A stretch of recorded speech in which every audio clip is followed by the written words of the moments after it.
Здравейте хора, днешното видео ще е посветено на маймунката Михайла. Облякла съм и всички дрехи, които има, за да ви ги покажа. Де факто това видео ще е, как казах, за нея. Но гледайте състоянието на косата. Просто лукс. Поправих го малко. Това е бритончето ми. Да. Ето е маймунката, казва се Михайла. На няколко месеца е. Родена е на 26 декември.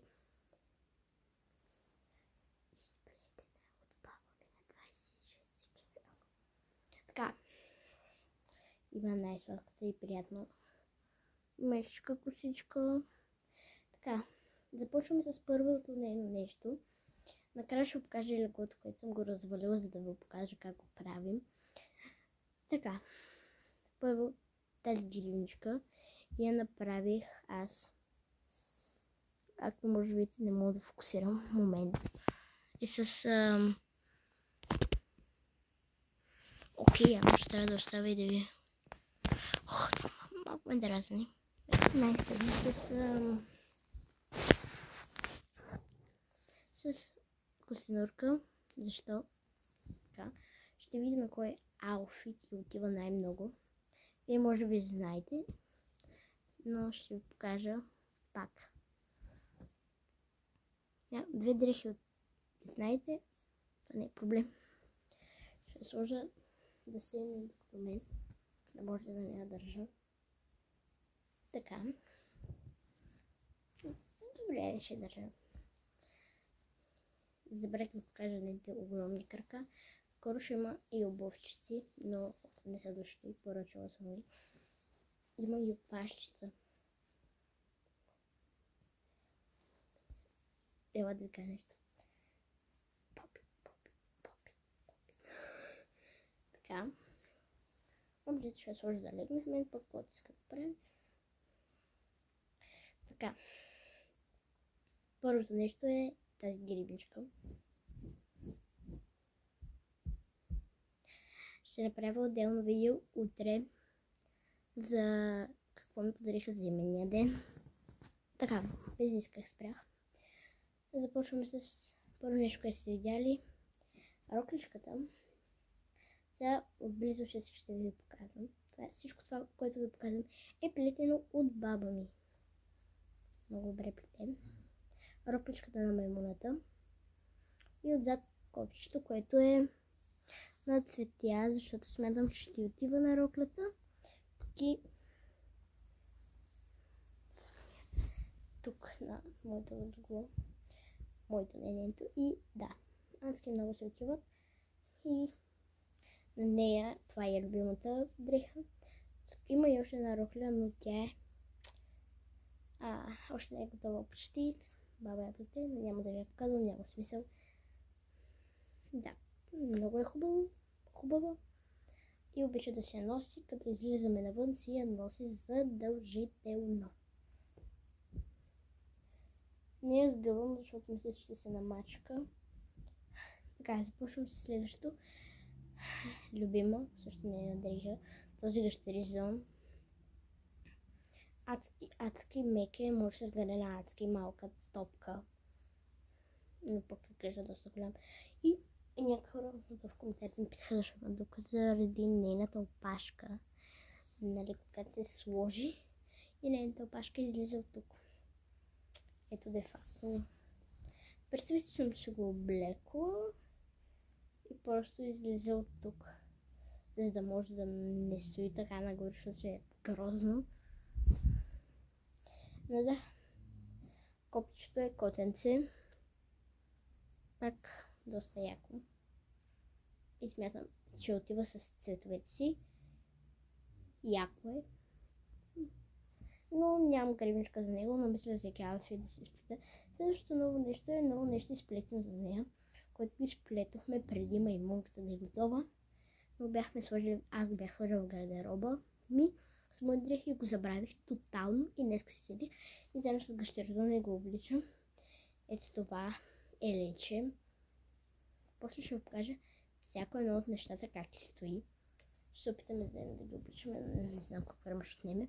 Така, лечето, което се закопчава с супер кют копчетата цвете и сърчица. Да, яко е на цветове. Имам гривничка за него, но я изгубих някъде в кожата играчки. А той е огромен, защото все пак 3 играем с него бързо четките ми. Да, просто да не ви се обяснявам. Така, между другото, това също не го харесвам, защото на нея повече е топло. Не ми гледате отзад зайка, който също си има дреха. Айде, знаеш ли, просто сме дали да чуем кушата. Така, ето. Също нещо беше тази шапка, която се разкаже. Ма не става, не напротив, ставай. И само да кажа, че ако има фиричка и на мен ще ми стане. Сега ще ви покажа, че и става след, обаче първо ще видим как стои роклята, защото тя беше първото нещо. Така.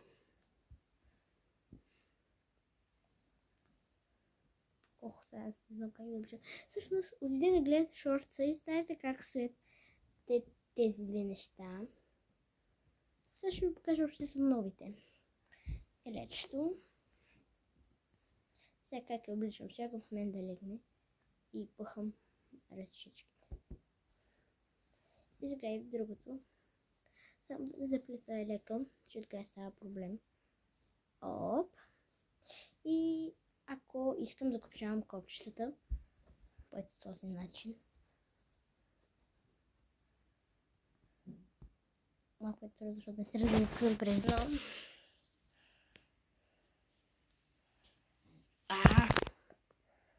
Ще го закопчая се на ръка, хора, казвам. Трябва да се справя.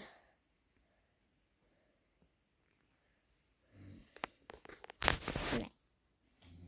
Ще се опитам с ръце. Аз не мога да успях. Другото е много по-лесно, защото другото има друга тактика. И ето как стои лечето отпред. Ще кажете малко не е малко, просто аз не мога да закопчавам качествено и не знам как трябва да стои право копчето. И ще моля просто баба да ми помогне. Малко е голямо и това е проблем. Така, ето. Да имате предвид, че има и панталонче, който още не е. Така. И отзад. Де факто се като блуза. Но е лек. Сега шапката. Ето по този начин. Се слага. И става. И за Коледа. Коледните снимки си направихме заедно. Просто не съм и ви я показвала шапката. Не ще има защо. Защото за кеф напълних така с памук. И така нагоре стоеше. Сега да се вземем с леглото им. След това одеяло. И с тази възглавница, често нейна. Купили сме за нея. И тази кървка също сме взели за нея. Естествено. След това одеяло трябва да се опитам да го сгъна.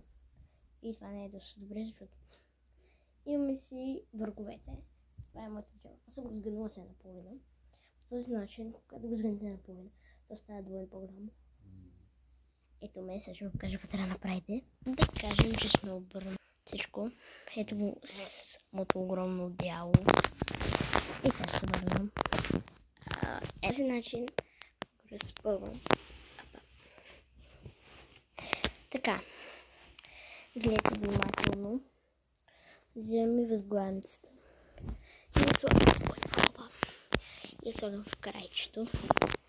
Слагам маймунката да си легне, след това ме преспала вече, да кажем, и я завивам по този начин.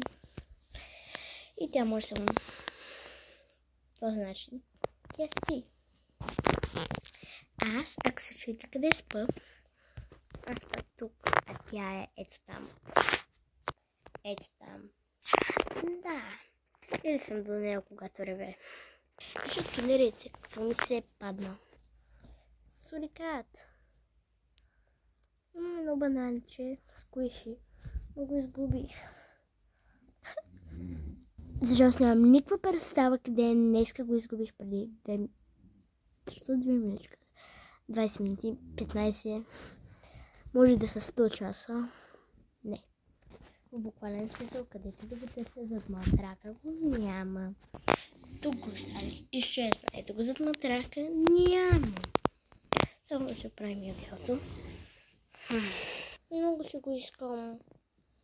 След 1000 опити го намерих под дивана и го извадих. С една пръчка. Сега ходи да връщам пръчката. Но ето го бананчето, което казвам. За маймунката. Но е от тея. Дето има като силиконово нещо. Имаше очички, обаче не изглеждаше реално като беше с очички. Просто го ги махнах.